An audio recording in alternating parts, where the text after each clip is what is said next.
So let's plug in the function in y equals.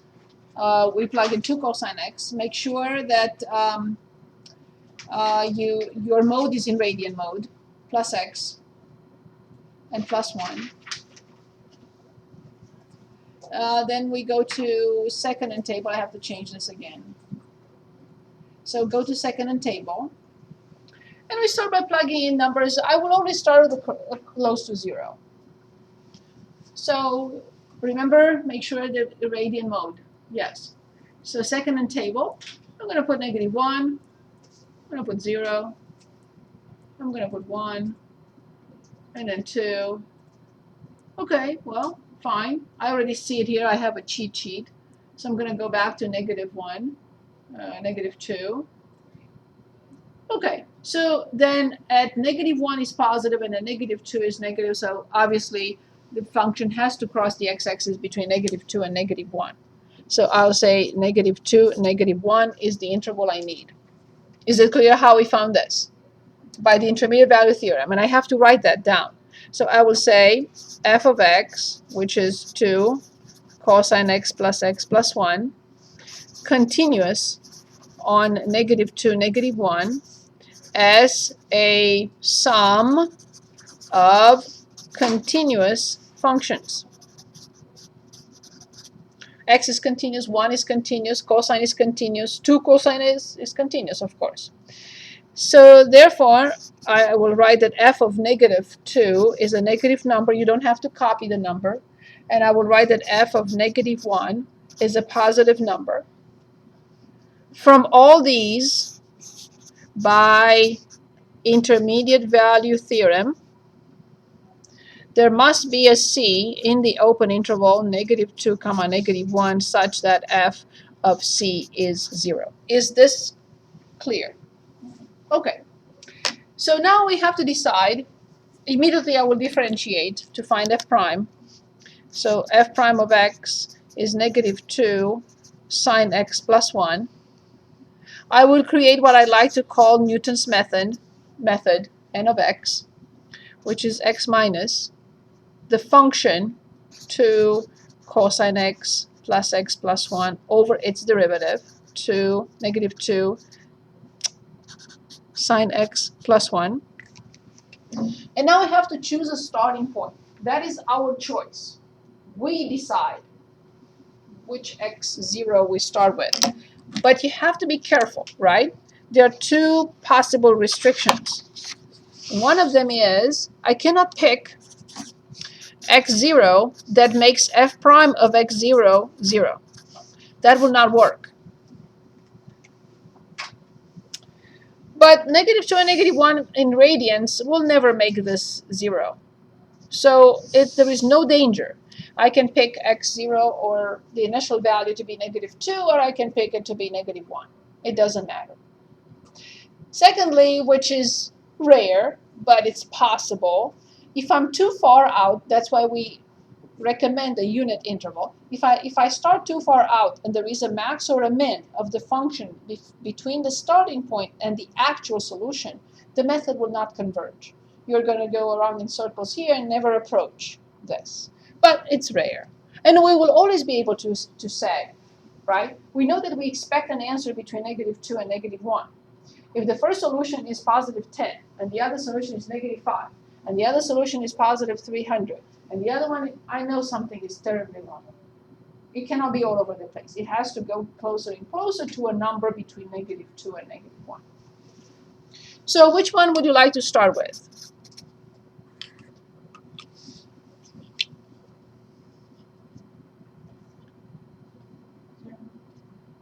I can start with 0. The interval is -2, -1. That's where the solution is. I cannot start it. I can either start with -2 or with -1. Okay, perfect.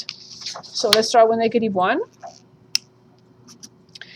Let's put the function in. Do not delete what you have, because if you delete, you have to put it in again. So let's go to y equals and just insert. Second and insert and put x and then minus. You need parentheses for the top.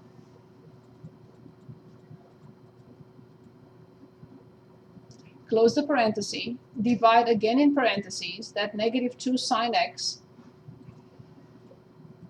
and then plus 1. Yes? Yes.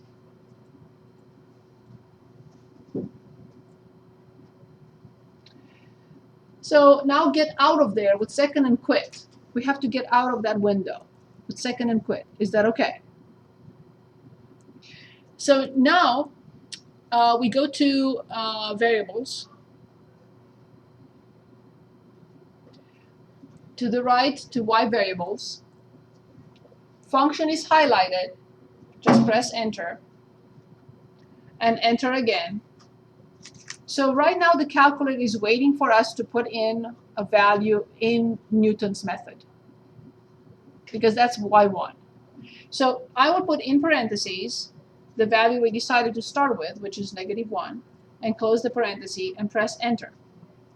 Now this first answer, and I will copy it as x1, is negative 1.402768537.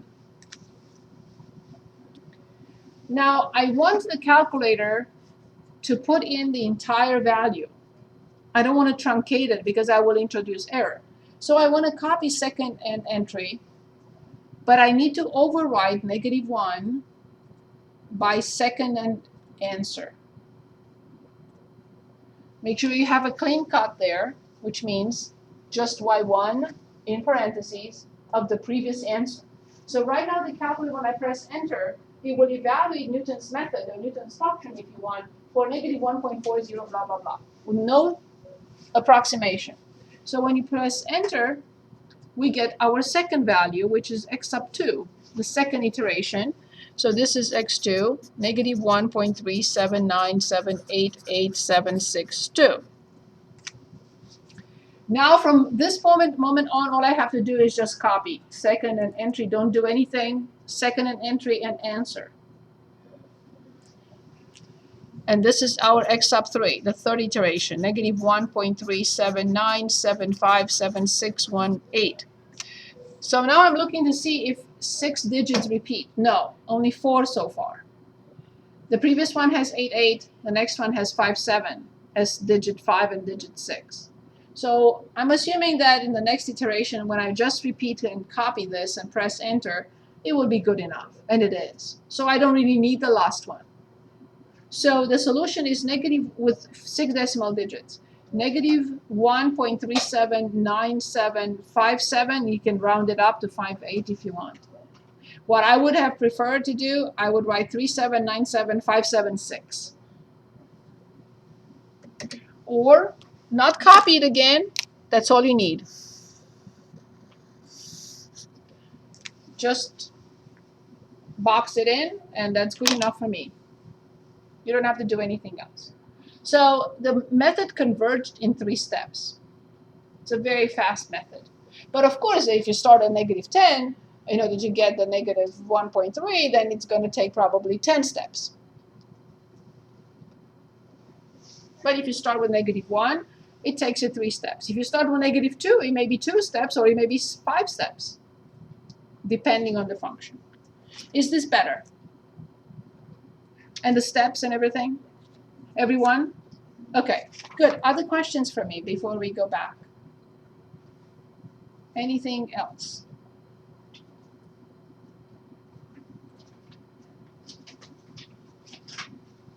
Anything else that you tried, or anything else that you would like to try?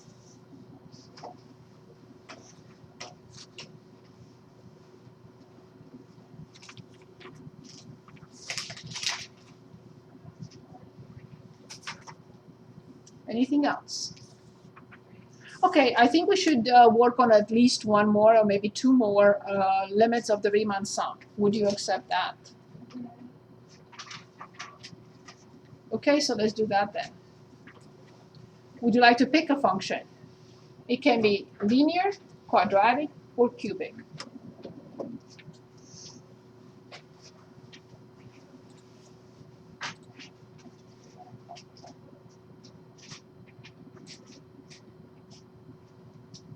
Let's do a cubic one.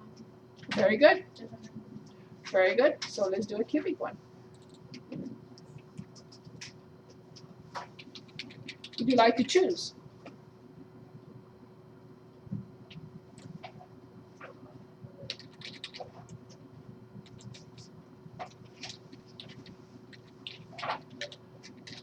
Would you like to choose, or you want me to choose? Okay, very good.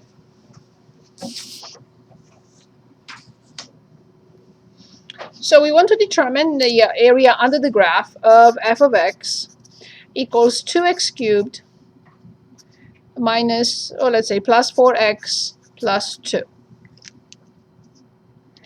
Now, would you like to give us an interval? Of course, if you don't start at 0, it will be a lot more work. If you start at 0, regardless of the number you 0 to whatever, then we'll have less work. 0 to 4. 0 to 4 is good. We need 3 preps before the 4th step, in which we put the limit of the Riemann sum together, the pieces together for the limit of the Riemann sum. So, what is the first piece, the first step?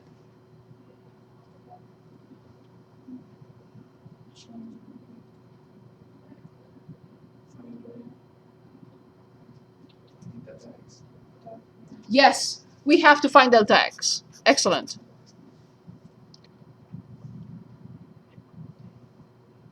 What is delta x?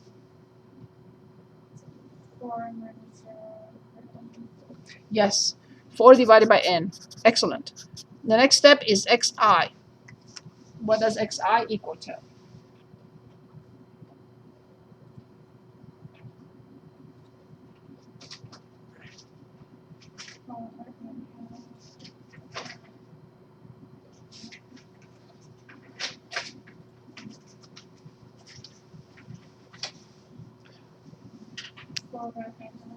Yes, so 4i divided by n. Right? So this by definition, xi is the leftmost point plus I delta x. Since the leftmost point is 0, then we only have I times delta x, which is 4 over n times I. Good. Final step before we put everything together is f of xi. Okay, what is that equal to?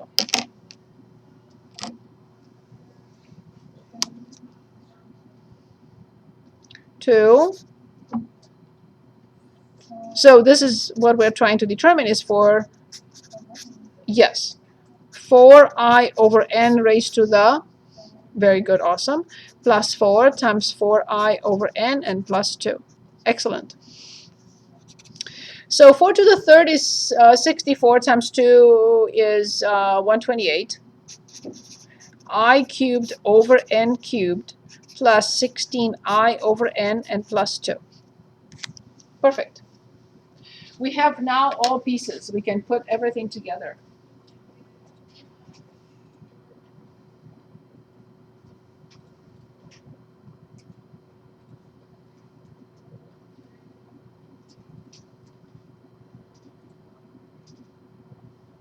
Ready?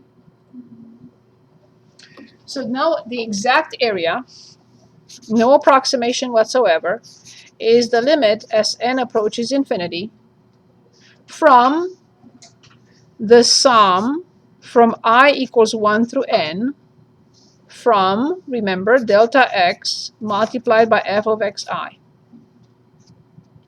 What is all this xi? Well, the xi changes, right? Xi can be 1 in one interval, can be 1.2 in the next interval, it can be, that's why it's xi. It goes from the first subinterval to the last subinterval.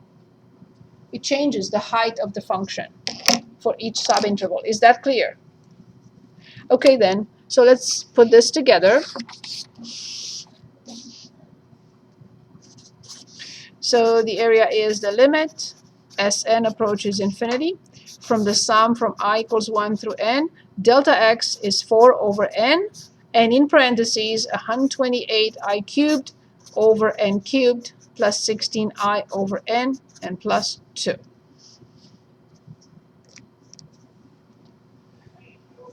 Now we have to use the properties of summation notation, and they are the sum of the sums can be split. and the sum of a constant times a general term, the constant goes in front. So you don't have to do a lot in one step, just do what you're comfortable with. So what I would recommend is, first of all, write limit as n approaches infinity, 4 over n in front, because this is a constant. It does not depend on I. It will always be the same for any subinterval. But now, the sum of the first term, you can write 128 over n cubed, the sum of I cubed, because one property allows us to take the factor in front. Please dictate the second term. Is this okay? So 128 over n cubed goes outside in front of the sum, because the sum of I cubed is what? Okay, I equals 1 through n. Can anyone dictate the next sum? 16. Yes, 16 over n, and the sum of? Exactly. From I equals 1 through n, plus 2 times the sum of 1 from I equals 1 through n. That's it. And the next step, we have to get rid of the summation notation. But in order to get rid of the summation notation, we have to replace each of these sums. So this has to be replaced, this has to be replaced, and this has to be replaced. Because now we know what they mean.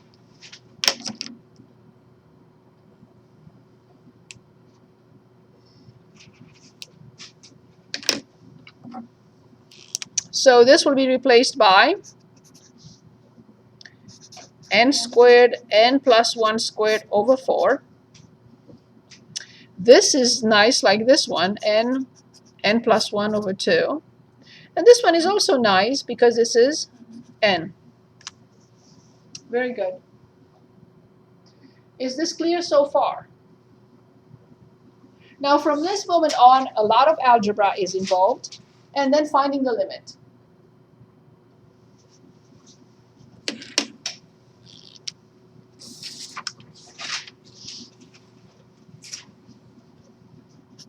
So limit as n approaches infinity, 4 over n, 128 over n cubed times n squared, and I will square this to save some time.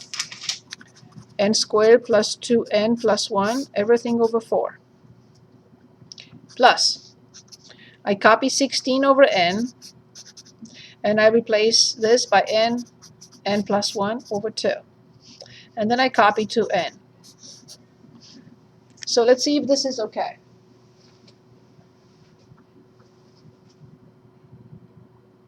Do we understand each step? So one more time, let's go back for a second. So I copied 128 over n cubed, and then I have the n squared, but I squared this because eventually I will have to, no matter what. Then I copied 16 over n, and I copied n plus 1 over 2. And then this one is 2 times n. Do we understand these steps? Okay, I'm going to try to simplify as much as possible. So if I simplify by 4, I get 62. Of course, my numbers are off today, so don't trust me when it comes to numbers, because I just divided by 4, right? So this, but I got something else, right? So 12 divided by 4 is 3, and then 8 divided by 4 is 2. How I came up with that 6, nobody knows. Okay, I will simplify the n squared with 2 from the denominator. I will simplify the 2 with the 6, and I get an 8. But I will not remove the n. You should not remove the n, because still the least common denominator is n. So I have limit as n approaches infinity, 4 over n. So now we have 32 n squared plus 2n plus 1. The denominator is n. Here there is still the denominator n, so this is plus 8n squared plus 8n. And this one needs an n, because it has denominator 1. So plus 2n squared. Okay, let's go back and let me look again. So I divided correctly this time.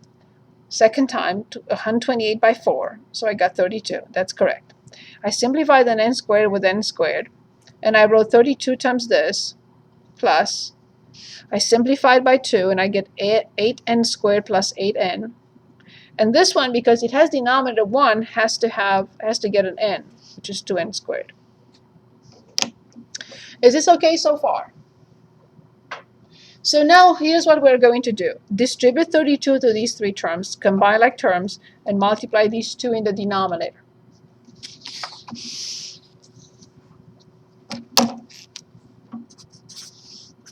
So limit n approaches infinity from 4, n squared, 32n squared plus 64n plus 32 plus, I can add these two and get a 10, and then plus 8n.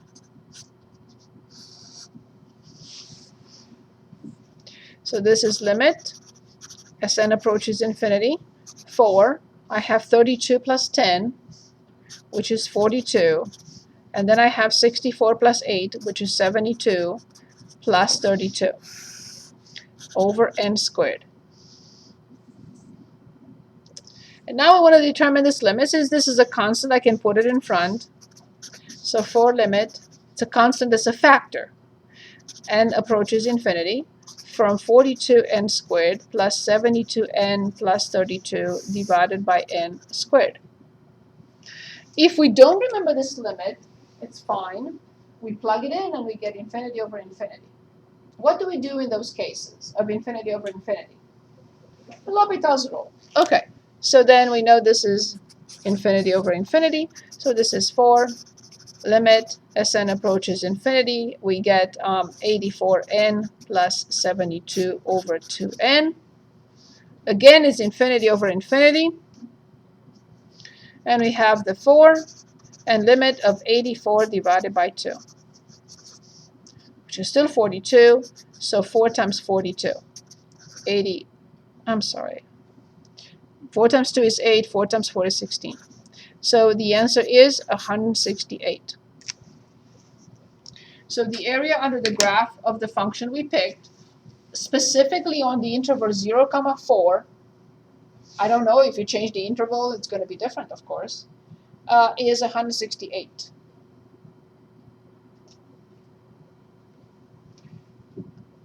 Now, I would like you to choose or tell me whether you feel better or you would like to look at another problem.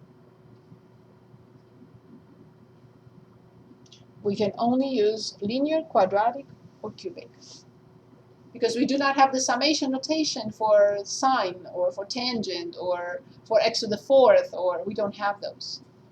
We're limited to linear, quadratic, and cubic. You can do a linear one. Yes. Yeah. So this was the linear. This piece was just linear. Yeah, but well, let's choose one, of course. Let's choose a linear function.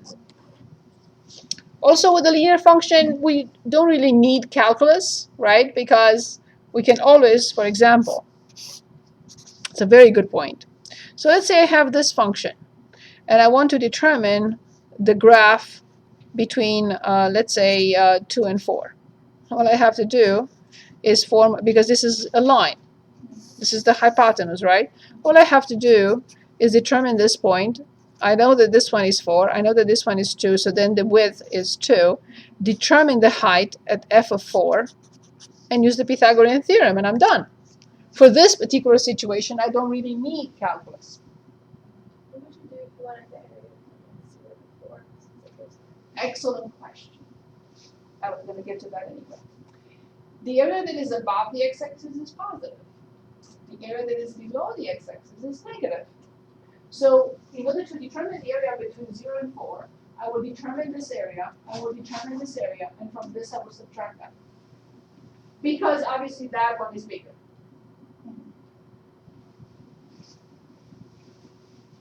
Right? So the answer will be positive. But if it happens to be like this,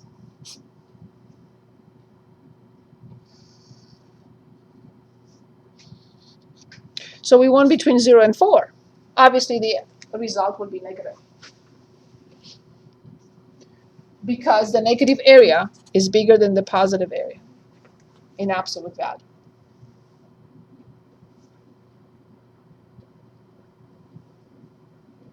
So we can determine that too. Okay, so would we like to see another one? Would you like us to choose one and you work on it for a couple of minutes, or you would like to look at a linear one, or we move on? It's up to you. You can choose one and then rework on it. Okay, well, what type of function would you like? And I'm going to use 0, 2.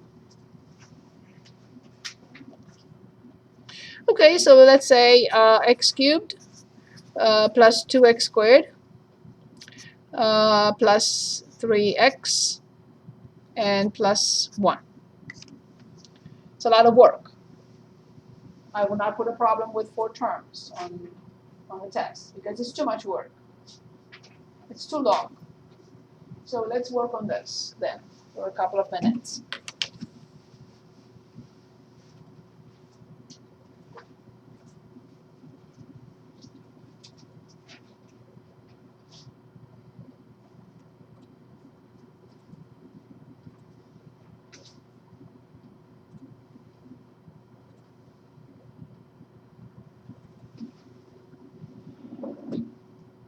Remember the preps, and the fact that we chose 0, 2, it really helps.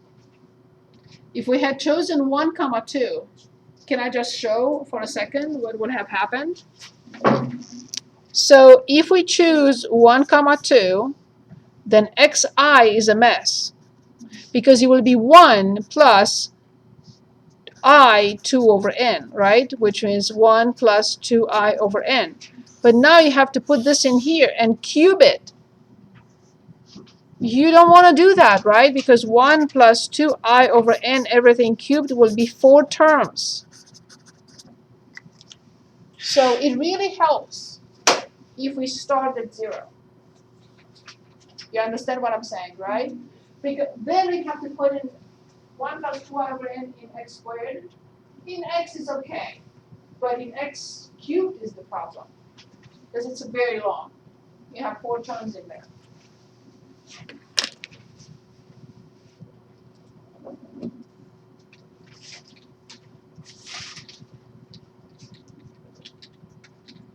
Please let me know if you need help and I'll come over and help you.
Do we need more time?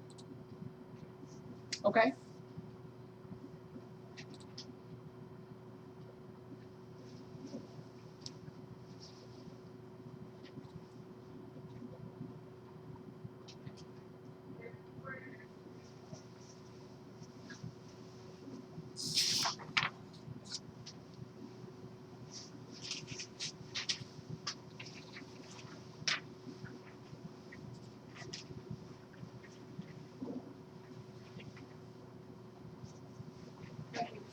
Carrying these back and forth.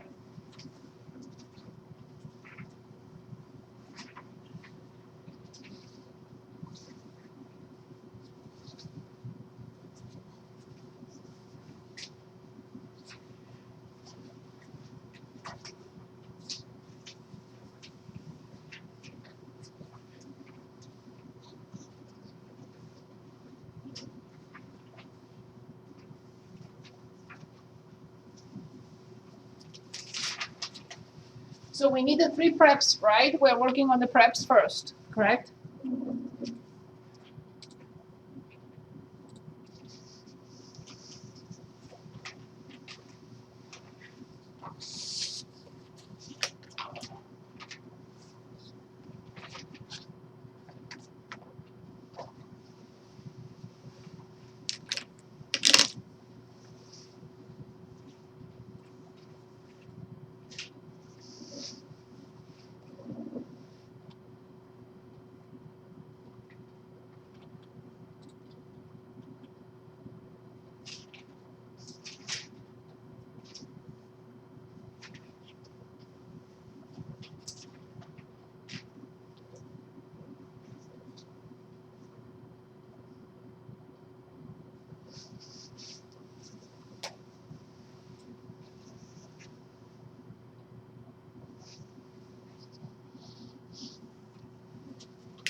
Can you just give me the first prep?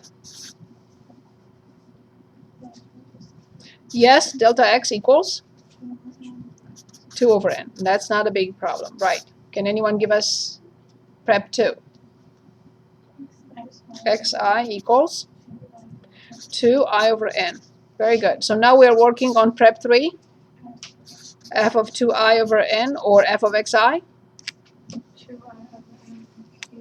Right. 2I over n cubed plus 2I over n squared plus 3 times 2I over n plus 1. And we have to fully simplify it before we put it in the limit of the Riemann sum. The more simplified it is, the easier it is to determine the limit of the Riemann sum. That's why we have to do it ahead of time before we put the pieces together, because that's easier. So then you said then 8I cubed over n cubed. So this is 4 times 2. So you said another 8I squared over n squared. And then 6I over n. And then plus 1. Do we all agree with this? Okay, so now let's put everything in the limit of the Riemann sum and then calculate. Do you need more time? Yes? Okay. Do we all understand these first 3 steps? Delta x, xi, and f of xi? Because that's what the limit of the Riemann sum is all about. That's why we do this.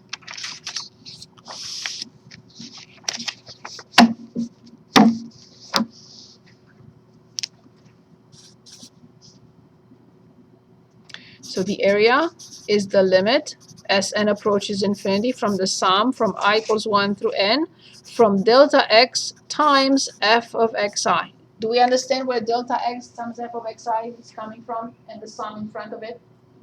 So the first subinterval times f of x of the first subinterval plus the base of the next subinterval times f of for the second subinterval. We understand that. Okay, perfect.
Ready? Yes? Okay. So I put everything together and I write limit as n approaches infinity. I know that delta x will come in front, so this is 2 over n. I know the sum will be split to all these 4 terms. So 8 over n cubed times the sum of I cubed plus 8 over n squared times the sum of I squared plus 6 over n times the sum of I plus the sum of 1, which I can already replace by n. I'm trying to cut back a little bit on the writing. You don't have to, though. So I know that this is the nice one, which is n squared plus 2n plus 1 over 4. I know that this is the ugly one, which is n plus 1, 2n plus 1 over 6. I know that this is nice, n plus 1 over 2. Now I have to write them again because I need to see what I can simplify and what the denominator should be. So then limit, I did cut back a little bit, but not a lot. And approach it on, cut back on writing. So 8 over n cubed times n squared plus 2n plus 1 divided by 4. But the next one is a mess. So I have plus 8 over n squared times n plus 1, 2n plus 1 over 6 plus 6 over n plus 1 over 2 plus n. Okay, even if I simplify by 4, I will still have the denominator to be 3n. There's nothing I can do. Oh, actually 6n. I have a 2n and a 6n. So there is no point in, yeah, I could simplify by 4 in this case. So 2n from 2 n's from the top with 2 from the denominator. I will simplify this and I get a 2. There is no need to simplify here because 6, I will end up with 6n anyway. But I will simplify 1n. Here, there is no point in simplifying because then I will still have 6n in the denominator. So, as the next step,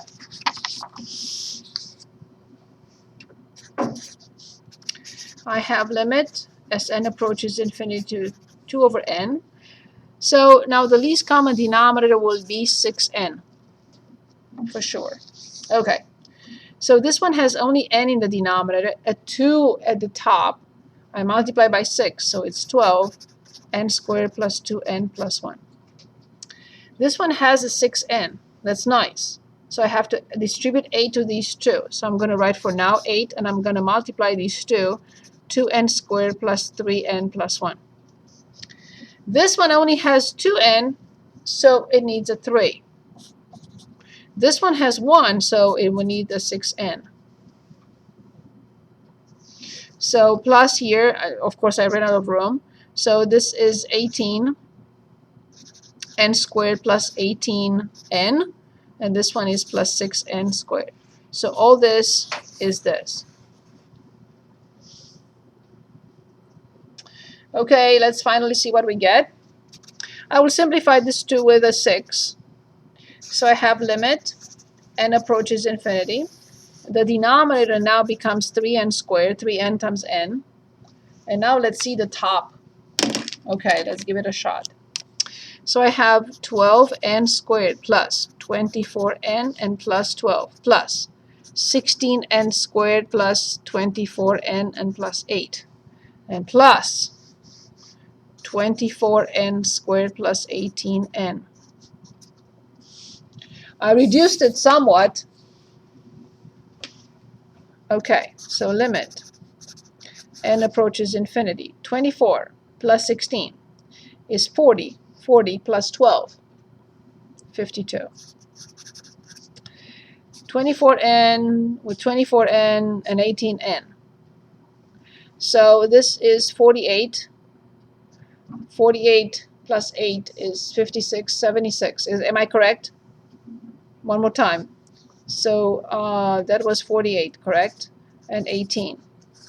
66. Very good. Plus 66n. And plus, I have a 12 and an 8. After we apply L'Hopital's rule twice, we'll get 52 divided by 3.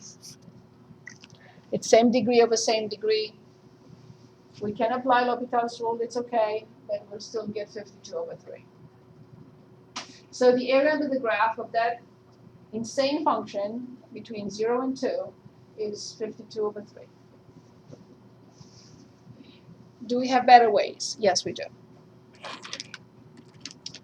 So are we ready for the next step?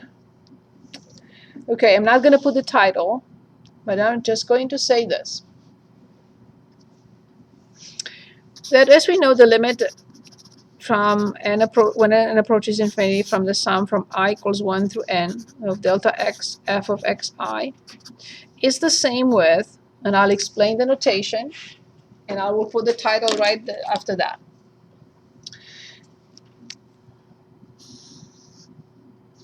This is the sum, this is the letter S, but it's a stretched S. F of x times dx from A to B, where the interval is, of course, A to B. So the area between A and B, the exact area under the graph of the function f of x between the interval A, between the A and B, is the limit of the Riemann sum, or this is called the definite integral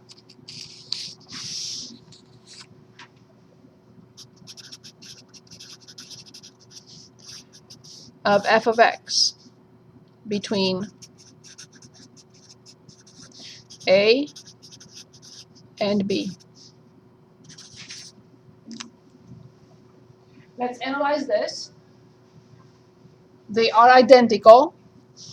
The answer will always be a number. So let's write that down. The definite integral equals a number.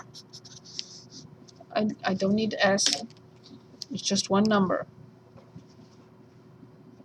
So like we obtained with the limit of the Riemann sum, we will always obtain as an answer of the definite integral from A to B from f of x dx. Okay, so let's analyze and see what's the connection. The limit of the Riemann sum is basically replaced by this notation. That's the limit of the Riemann sum. F of x is the same thing. Dx is the same thing. It's still the same procedure, but we have a shortcut for it, which we did not have with the limit of the Riemann sum. So one more time. We know that dx is the same value with delta x. So that's exactly what it says. Instead of delta x, now we have dx times f of x for each subinterval. And the limit of the Riemann sum is replaced by that long stretched s, but it means the same thing. Now, we have, of course, every time somebody invents a notation, rules and properties come along, right? Okay, first of all, let's see how we evaluate this. And then we'll look at the properties, because I think this is what we want to know, we want to see immediately. We want to check, is this 52/3 correct? Who knows? Is the previous one, whatever we got, I don't remember, 190, yeah. Oh, this one 168, and so on and so forth. Are these correct? I don't know. Is there a way of checking the answer of a definite integral? No. Unless you use the limit of the Riemann sum and you get the same answer. Or you put it in the graphing calculator or in a computer program. That's a different story. But can I ever really check if this is 1500? Can I check that it's true? No. Okay, so let's see how we evaluate something like this. And the theorem that we will look at is called the fundamental theorem of calculus.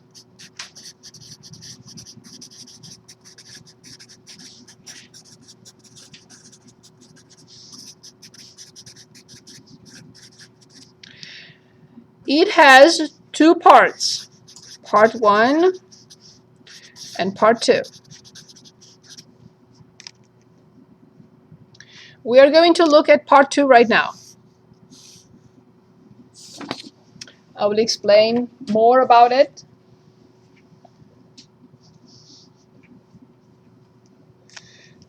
When we get to part 1, I will explain part 1. But right now, what does part 2 say?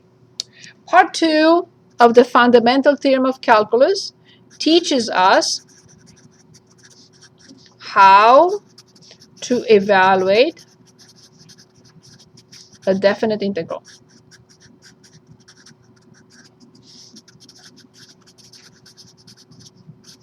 That's all in part 2. Now, in some books, the part 1 and part 2 are reversed. It doesn't matter. One of the parts will teach us how to evaluate the definite integral, and the other one will teach us something else, and we'll get to it. Okay, so we are asked, we're interested right now to determine the integral from a to b from f of x dx.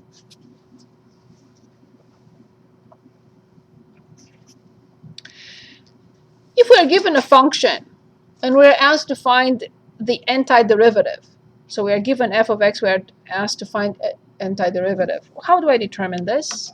What notation do I use? I'm given f. What notation do I use for the antiderivative?